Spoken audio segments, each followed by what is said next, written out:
from the City of Entertainment in the Las Vegas Arts District at the English Hotel, a place for the cultured renegade. This is April in Vegas with this week's special guests, Trudy Carmichael, Roger Gross, plus Steve Dennis, and your host, April Brucker.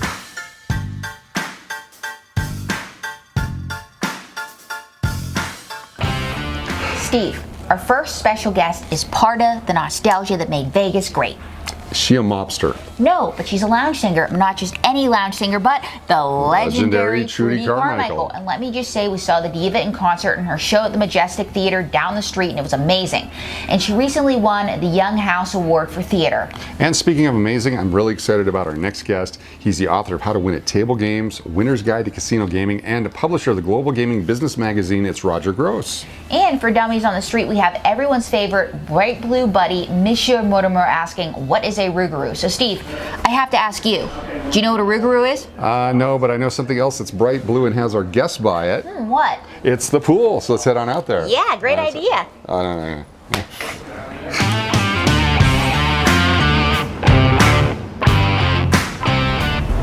Nothing more comfortable than poolside at the English Hotel next to the Pepper Club. In April, I am so excited. Please tell us what's going on. Well, I'm going to tell you what's going on. We have a Young House Award winner and legendary diva. Say it with me, Steve. Trudy Carmichael. Yes, hello, it's me, Trudy.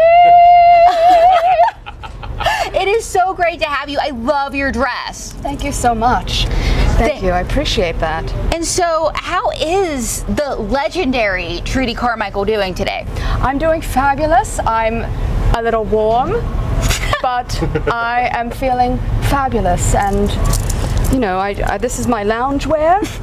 I know you asked for some loungewear. This is as lounge as it gets for me. Heat of the day loungewear is exactly what we wanted. Exactly. Fabulous, fabulous. And as a matter of fact, when we think of Vegas loungewear, this is it, right, Steve? 100%. Mine's not as gold, but I like it. You need a little more sparkle, Steve. I will help you later. After the show, we'll get you a little more, a little more sparkled up. But you look fabulous. So, Trudy, how did you become so legendary? Mostly it started in my own mind. Just, before anybody really knew who I am, and there are people who still don't know, if you can imagine. They don't know who I am. You know what? They must be living in a cave. They must be living in a cave, or they're not coming to my shows, my musical improv shows that I do, which are completely fabulous and legendary, because I just make everything up on the spot. Yes, you do. Completely. Now you perform all over the world. What makes Vegas different in that world, and your history with improv and comedy, because it's a brilliant show. Thank you so much. Yes, thank you. Audience at home, Steve and April did come and see my show. Well, I'll tell you, Vegas audiences are fabulous. They're just really fun. They're just beautiful babies that want to have a fabulous and fun time. And they're really up for anything, raring to go, and they like to drink, which is always a plus for me. I think that's a plus for any entertainer. But Trudy, you are so famous. You have fans all over the world. What is one downfall of fame for you? I wish that I were recognized more in public. That doesn't happen as often as I like. I do appreciate April. I told her to tell people how famous I am before the show. I fell for it. I mean, she did a real good job with it, because I know how famous you are, and so even though she's saying it, we really know how famous. We know how famous. As a matter of fact, you walked in and everybody said, she's famous. That's exactly what That's they said. right. Yes, I was holding up a sign. And the license plate on the vehicle, that's a nice touch too. Famous one. Exactly. Yeah, that's Exactly. right. Yeah, but Yes, custom ordered. custom ordered. And so when do people recognize you? Because you talked about you want to be recognized more. We all know you're famous. What is it like to be recognized when you're recognized? It's really incredible and very unexpected, because, as I said, it doesn't happen so often. So when it does, I feel truly vindicated. And I often say, why aren't there more of you? So, but the plan is to just continue traveling, performing internationally, here and abroad.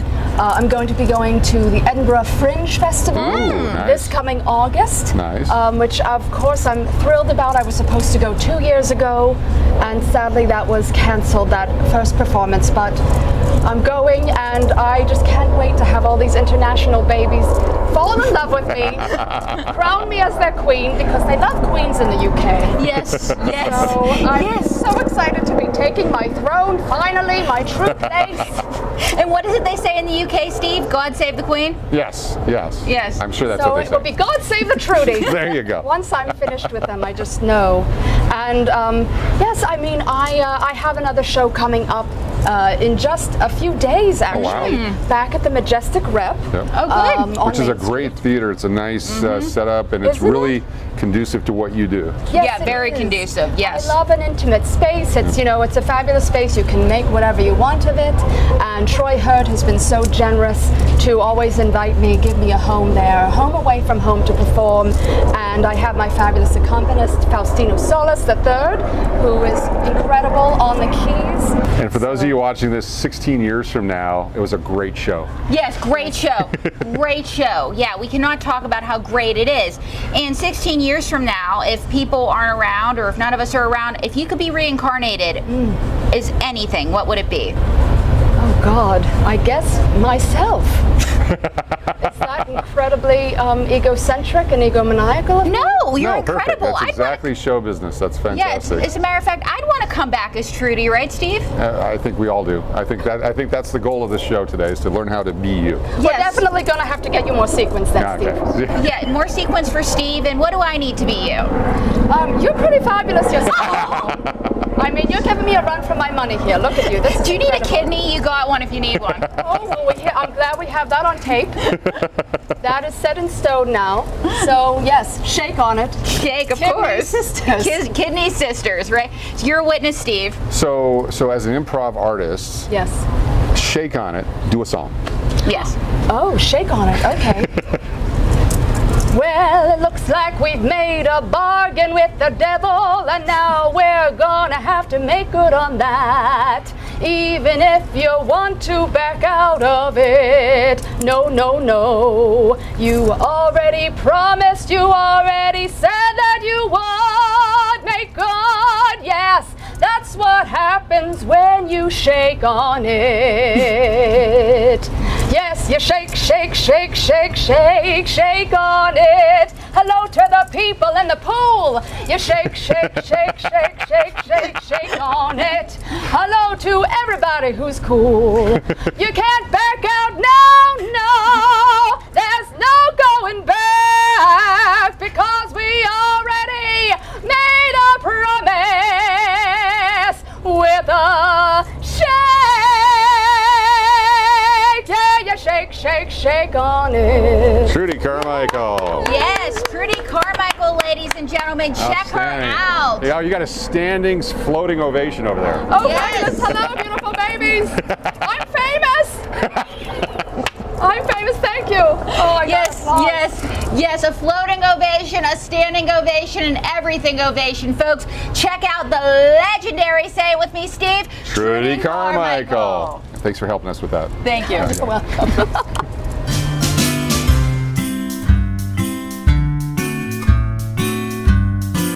Do you know what Arugula is? A what? Arugula? Yes, Arugula. No, I have no idea what that is. The question is, do you know what Arugula is? Arugula? Do you know what Arugula is? What arugula is? Arugula. Arugula. Arugula, you are from New York. Yes, arugula is a green thing that's delicious and peppery. Do you know what the arugula is? I don't know. I'm stumped. Oh, so you know what they say. Once you go arugula, you'll never go back. That's fine with me. Do you know what the arugula is? No, actually, I do not. I am a arugula. So you're sort of this blue hairy creature? Yes, yes. I am a arugula.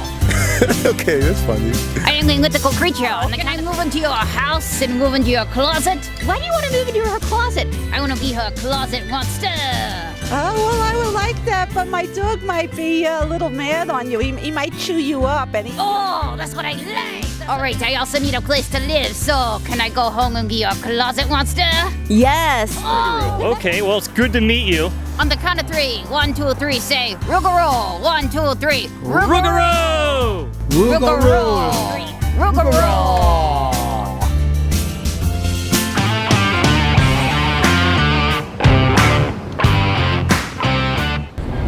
Folks, I am here with the publisher of Global Gaming Business Magazine, Roger Gross. And Steve, want to take it from here? I do. I am so excited to meet you and to have you here. As a Vegas guy, you're a Vegas insider, and you give a different perspective on what's going on in the industry.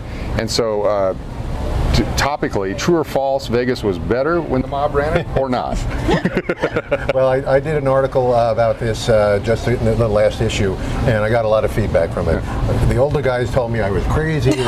It was way better then, and the younger people were saying, how could it have been better then? They were killing people, they were skimming money. They Allegedly. Allegedly. Yes, allegedly it was better. It's the good old days, right? Yeah, the good old days thing. But I don't see how you can not admit that Vegas today is really pretty amazing with all the development that's going on. We have just the cover of our most recent issue on the Palms opening up, reopening. That's a pretty spectacular property, and when you look at the Resorts World, next year we've got a couple more opening up. It's going to be a great time in Las Vegas. So I'm really excited about where we're going in Las Vegas. So where are we going in Vegas? What do you see the future 5, 10, 20 years from now? Well, when you look at what's happening on the sports scene with the new sports teams, with the Raiders and the Golden Knights, who stole my heart right when they started, and if we get the Oakland A's too, I mean, it's going to be amazing. And the Henderson A's. Henderson A's. There we go. Pro basketball. I mean, it's going to be amazing. Everything. So, and just on that sphere alone, it's going to be incredible. And when you add, the meetings, conventions that are going to come back, and we've already seen the gaming revenue come back, so it's a pretty positive outlook for the next 5 or 6 years at least. And I have to ask you, and maybe you can help us out here, because Steve and I both love to gamble. How do we win at table games? Well, I'm a former dealer, so all in. Dish. I will tell you, don't gamble. Oh, there we go. Yeah. All right, let me get those back. So, no action. Right. But my favorite game to deal was Baccarat. I really enjoy playing that, and that's really the best house edge you can get. It's almost a 50-50 game, but even on 50-50 games, of course, you can lose. So it's a lot of fun to play, though. A lot of the people get involved in it, and it's a real community involvement at the table. So I really enjoyed that game. I avoid the slot machines because they're guaranteed losers. I like to play video poker occasionally. You can play certain games that give you almost a 50-50 chance also. So there's a few things and a few things you can play that give you a good chance. But the great thing about it in Las Vegas is the people who come here are just here to be entertained. That's right. And they lose a few bucks at the tables or the slots. It's just part of their entertaining experience. I worked as a dealer in Atlantic City where it was completely the opposite. They came to Atlantic City to win. And when they didn't win, they would take it out on the dealers. Wow. I can't tell you how many times I had people curse at me and say, what are you going out for? It's very, very uncomfortable. But here in Vegas, the dealers make it an entertainment experience for the most part, and I think people appreciate that, and they're here for fun.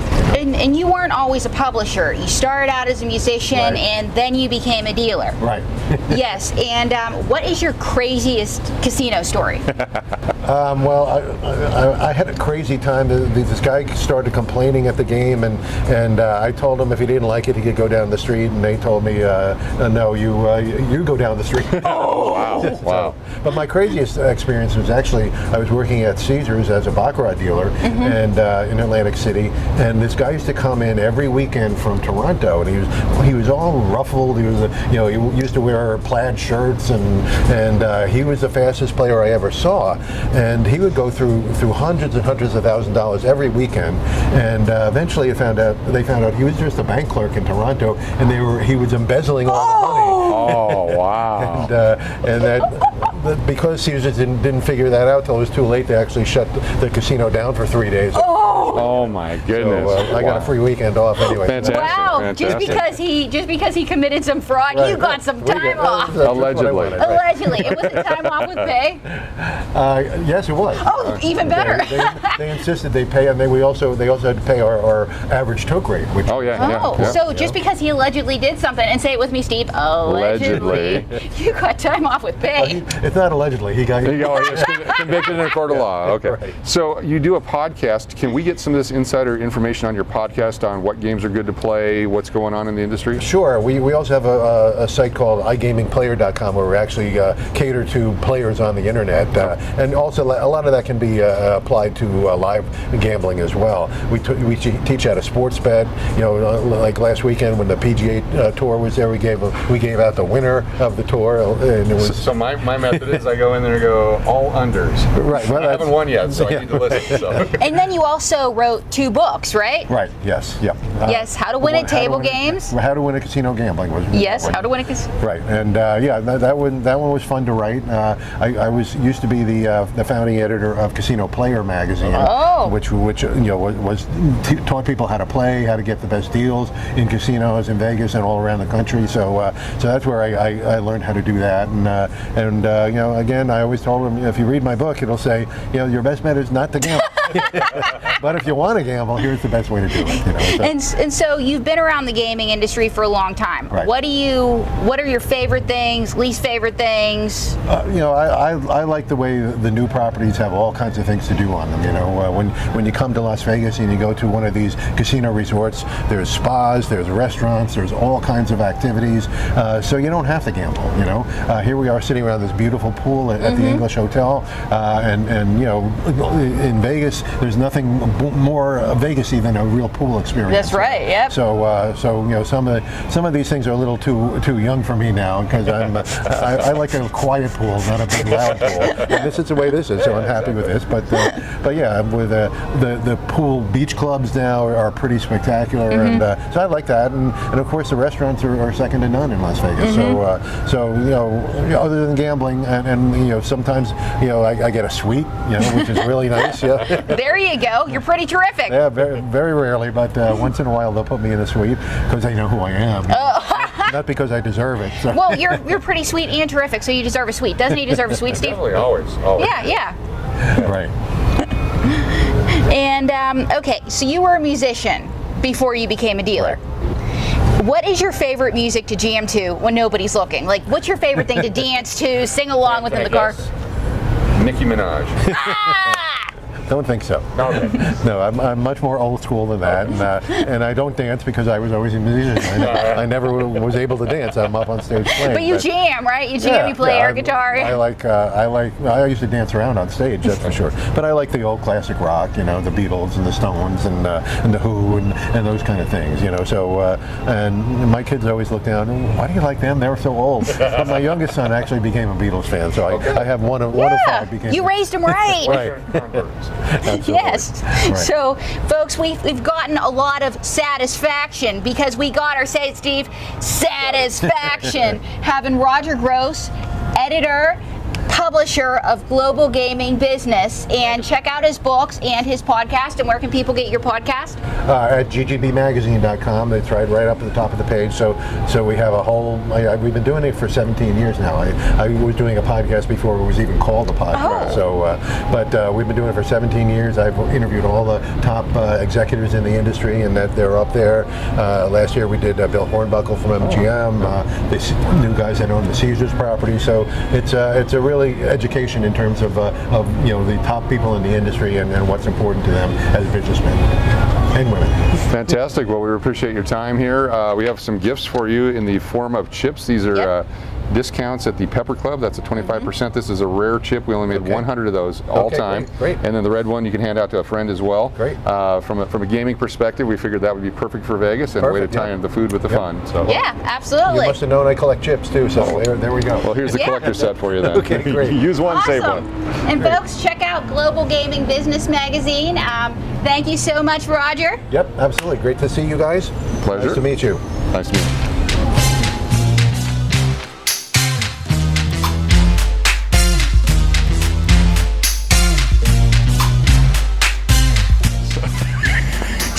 spectacular show today, April. But what's new back in Bethel Park? Steve, my mom discovered what she calls the YouTube. April, it's YouTube. It's not the YouTube. It's not the Canada. It's just Canada. That's where you're wrong, Steve. It's the YouTube because there's only one. Anyway, she's been watching your channel. Huh. What did she think of Capture Crash Las Vegas Live? Overall, she thinks you're doing a great job, but there's room for improvement. And does your mom have a background in writing, producing, directing, or any kind of production? Nope, she just watches a lot of the YouTube. Her first critique, she likes the video where I play the slots and win $400. She considers it one of your best videos and one of my best performances of all time. It's great money, one, April, but she also knows that you're like an accomplished comedian, right? Yeah, but it's me winning money and doing comedy on camera. And bonus, I have my clothes on. Can't beat that. Anyway, my mom thinks that you should come back and play the machine all the time because every time she watches a video, you win on the machine. And does your mom realize that the video that she's watching every time is the same video every time she watches it? Steve, that's neither here nor there. Yeah, well. But anyway, she thinks that you should stop playing the machines or you lose. My mom says to me, April, every time I watch a video, Steve loses on that machine. Why does he waste his time there? April, again, does she realize that the outcome is the same because the video is the same? Anyway, my mom says that she caught one of your live streams and offered some constructive criticism. And this is where I tell you it gets better? It gets better? Oh my God. So, yes, because I had a troll by the name of Bethel Park Boomer, okay? And at first I thought this was just some obnoxious person that won, and I banned him. But now that you're talking, I realize it's your mom. Yeah, that would be my mom. Her other hobby is trolling on the YouTube. She does that with my dad. It was their favorite date night activity until this afternoon when my sister Skipper caught them. And what did she do? She took away the iPad. The iPad. Say GLVB. Gotta love Vegas, baby. At the English Hotel, from the City of Entertainment, April in Vegas.